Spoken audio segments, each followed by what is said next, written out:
Good morning. Hope everybody's adjusted well to the time change over the weekend.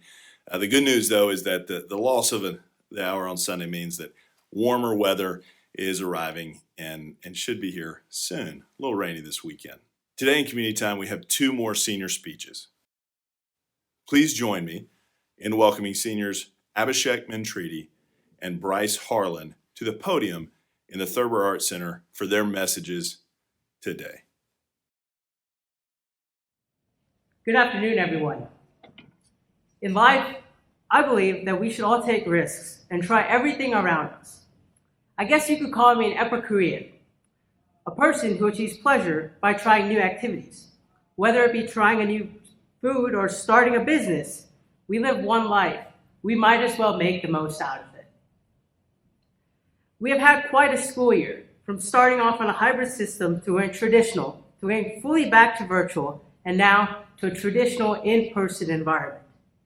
I think we should give ourselves a round of applause and a pat on the back for not going insane and having the hope and persistence for everything to get back to normal. After the last school year's abrupt end and before this school year began, we all went through it's hard for me to say it without wanting to throw up. We all went through a lockdown. There we go, I said it. During lockdown, some of us became toilet paper collectors, got TikTok famous, found a new hobby, and then there were some of us who were just counting the days till we could leave our prison. For me, lockdown was quite interesting. I had a mix of productivity and laziness. At first, I would sulk all day and tally the days like a prisoner till lockdown would end. But then, I thought to myself, instead of sulking, why not I take the time to get better at skills I'm flawed at and complete the tasks I always told myself I would do when I have time for myself. I learned to cook some dishes without burning my house down. I tried to master the art of making perfect eggs, which I'm still trying to accomplish. I got back into working out. I worked on cardio and lifted weights, but then I started to bake cookies almost every week and stopped working out with weights, but started to work out with my taste buds. You see, cooking was not really something that I would consider myself being good at. So I moved on to something I would really consider myself being good at, which was e-commerce and marketing. As I mentioned earlier, I love to take risks and try new things. If you ask any of my friends, they tell you the same, that I'm not afraid to go outside my comfort zone. Business and entrepreneurship is something that I'm attracted to because it is a career where a person has to take risks.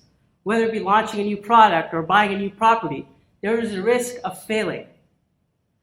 During lockdown, I explored e-commerce and marketing. This sector at the time was booming due to how many people spending thousands of dollars on online shopping. After seeing how many people could easily start a business from home, I decided to not start one, but start two. I first worked on an automotive accessory brand and then a clothing brand. These two businesses were all set for launch, but the only thing I could not crack out was marketing these products.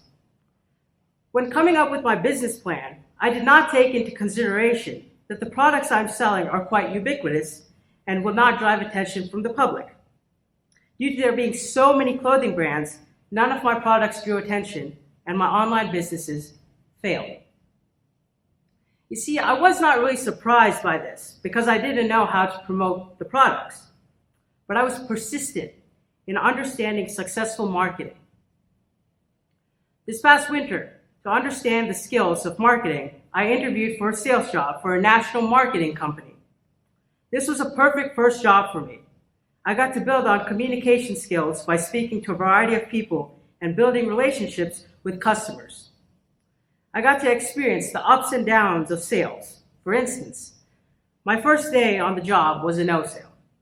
I was pitching a set of knives to a customer. I had followed my manual and scripts I was given for the meeting, and in my head, I thought that this customer was going to purchase a set of knives. But the customer and I were not on the same page. After showing the company's flagship model, my customer was not quite satisfied with the product, so I showed them some more sets and even offered them to build them a custom set of knives. But they were still not satisfied and told me that they were not interested. I then put on a big smile and thanked them for listening to my pitch. I was mad, not at them, but at myself. During my job interview, I had heard stories from a majority of sales reps who got their first sale on their first job. Many of you do not know this, but I have a high self-ego. I like to be in control and be the center of attention. And when I did not get the sale on my first day, I beat myself down and told myself that I was incompetent for the job and that I was not ready for a career in sales. In reality, there are a variety of different types of customers when it comes to sales. Not everything is going to go to plan, and not every customer is going to buy a product. The next day, I put on my big game face and was ready to make a sale. Luckily, this customer that I was delivering a pitch to was already familiar with the brand and had purchased a set from a Randolph alum years back. I followed my training and delivered my pitch. The customer had told me that she still had the knife set she bought years back and was planning on giving it away to her son. Without any delay, she told me what all she wanted and I processed the order. Jackpot, I hit my first sale. Working in marketing and sales have allowed me to understand more about how to promote a product and what all to do to successfully sell a product. It has also taught me to not trust a robot with my contacts list. These were not the only businesses sectors I explored. Other opportunities while I have been in the upper school at Randolph have allowed me to learn about the stock market through the investment club, where I made a couple of investments. I learned that the stock market was not really my cup of tea, so through the summer internship program, I also got the chance to shadow a doctor and learn about owning and managing a private medical practice. A couple weeks back, in Mr. G's AP Lit class, we were analyzing Aristotle's Pleasure and Happiness. At first, I was not quite interested in the essay, but after analyzing the piece of work, I felt a connection to it. Aristotle writes on pleasure and how it can be attained through amusement or happiness. Pleasure obtained from amusement is considered to be short-term, and pleasure earned from happiness by doing different activities where we are at our highest peak are considered to be the right ways to attain pleasure. I've experienced both of these two ways of attaining pleasure. I received it from amusement by starting an online business because of desire and wealth. The pleasure earned from this was not only for a small period of time, but the pleasure earned from trying new activities and speaking with different people was through happiness. The short-term pleasure earned from desire for wealth has helped me realize that trying new activities, taking risks, and meeting and speaking with new people gives me a source of infinite pleasure gives me a source of infinite pleasure. I tie my small lockdown story with the highly valued essay to show that we all attain pleasure from whatever we do, but a majority of the pleasure we get from activities are short-term due to amusement or desire. We have to take the time to ask ourselves, what really gives us pleasure and for how long will it last? Seniors, I urge you to all take the summer before college to reflect on what all you have accomplished. What gave you the most pleasure, and was it received from amusement, desire, or happiness? And to try a wide variety of opportunities around you in college, allowing you to have the most valuable college experience. And to the freshmen, sophomores, and rising seniors, I urge you all to take these years in high school to try a wide variety of clubs and sports that this wonderful school offers and see what gives you pleasure. Find an activity that will give you infinite enjoyment, like meeting new people and taking risks. That's for me. It's all right if you receive pleasure from desire or happiness, or that it lasts temporarily. They will help you realize what gives you the right pleasure. Thank you. Good afternoon. What do you know about me? How do you see me? I've heard that your perception of me isn't important. that as long as I know who I am, I'll be just fine. But here's what I've learned recently. How others see you is actually important, but not for the reasons you might think. It's not so that people can have a better opinion of you, or like you more, but so that they can be there for you when you aren't your usual self. Let me set the scene for you. It's March 2020. We've all just been quarantined. I know you're all tired of hearing about this. Believe me, I am too. But it's important for my story. Originally, COVID was more of an annoyance than anything. It was going to prevent me from seeing friends, rehearsing the necessary amount for Little Shop of Horrors, and really that was about it. And it was only 2 weeks, which at the time felt like an eternity. It couldn't be that bad. Well, life was going very well as the 2-week mark, and thus the return to school approached. Until suddenly, it wasn't. It wasn't approaching, as it had been announced that school would not be back in session for the year. And also, it wasn't going very well. I wasn't doing very well. I didn't handle virtual school and being stuck at home indefinitely very well at all. Day in and day out was the same routine. Wake up, virtual school, go out, go nowhere, go to sleep, repeat. It was exhausting. I'm generally a very happy person, but good Lord, was that a test? A test, might I add, that I did not pass. I began to dread waking up. I felt as though it wasn't worth it, that there was nothing for me outside of my bed. Consequently, I also began to dread going to sleep, because that meant that I would soon have to wake up, and the vicious cycle would continue. Every day was another shovel of dirt on top of my coffin. I remember this one time in late March, early April maybe, where one of my best friends called me and asked me the very blunt question, "Are you depressed?" I hated that word, and the negative connotations surrounding it, the stigmas. I didn't know what to say. Well, actually I did know what to say, but in order to keep myself comfortable and not acknowledge what was really going on, I laughed and said no. And when she asked me if I would tell her if I ever got depressed, I simply answered, of course. I told her 2 lies back to back. My mental state only got worse from there. I was more sensitive than I've ever been. The most insignificant event was enough to push me over the edge. I even remember crying my eyes out to a Kanye West song while I was driving home one day. And still, I didn't tell anybody that I was depressed. Of course, my family isn't stupid. They knew what was up, but I wasn't really willing to talk about it because I was afraid of how I might be viewed. Listen to that again. I wouldn't talk about it because I didn't want to be viewed negatively, as if depression is an issue to criticize one for having. Life got pretty dark.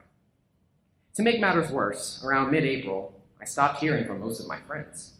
I didn't know what I had done wrong, but suddenly I began to feel like everyone hated me. Like for some reason, people were mad at me for being depressed. I don't know. I tried reaching out to a few of them, with no success. I was angry and confused. I'd like to make clear that my friends and I are together again after some deep conversations about what went wrong and how to make sure it doesn't happen again.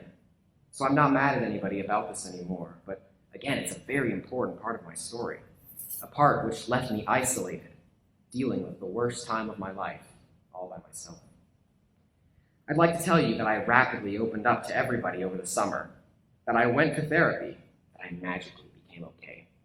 But that's not what happened. This was my April. This was my May. This was my June and July. This was the beginning of my senior year. But that's when I reached my breaking point. I couldn't handle the anguish any longer. So finally, I did what I knew I should have done all along. I opened up. It took some courage and a lot of reading from people with similar experiences online. But I finally had important conversations. First, with my family. I told them what they had already suspected, but hearing it from me allowed us to move forward into a more open, daily dialogue and put me on a better path. I finally reversed the lie that I had told my friend all those months ago, and she was more supportive than I could have imagined. The most comforting of all these conversations, though, was with my friend, Abhishek. I discussed with him the horrible, emotional ride I had been through. He was shocked. He said he had no clue, and that he really wished I would have told him, because he would have been right by my side to support me through it. And that's when I realized that I had been surrounding myself with the right people all along. I was safe, and all because I finally overcame my stigmatization of myself. This still rears its ugly head from time to time, though I've learned to manage it now, and I'm once again generally a very happy person. I'm loving life. But I could have been loving life sooner if I had researched similar experiences and opened up to people who care about me. And whether I like it or not, I've contributed to the stigma before I experienced depression myself. And sadly, I think many of us have. Think about it. How do you view depression, bipolar disorder, or eating disorders, for example? Would you tell anybody if you were experiencing these? How would you treat somebody who confided in you about it? Would you tell them that they don't know what they're talking about, that it's all in their head and they're doing just fine, that they're seeking attention? Or maybe you think it's all right for everybody else to struggle, but not for you. Maybe you feel like you have to stay strong, or that if hard times affect you, then you're weak. Guys, life is not simple. It's not one-dimensional.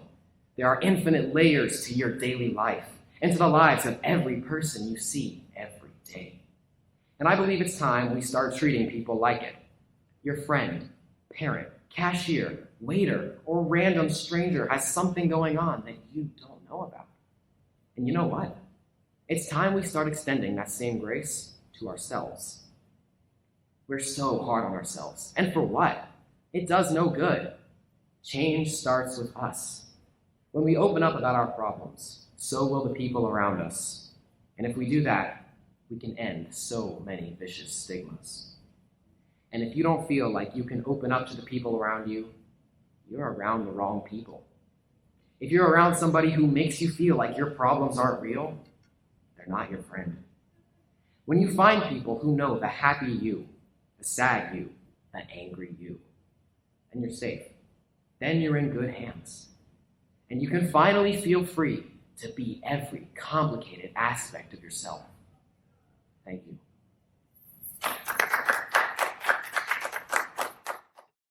Thank you, guys.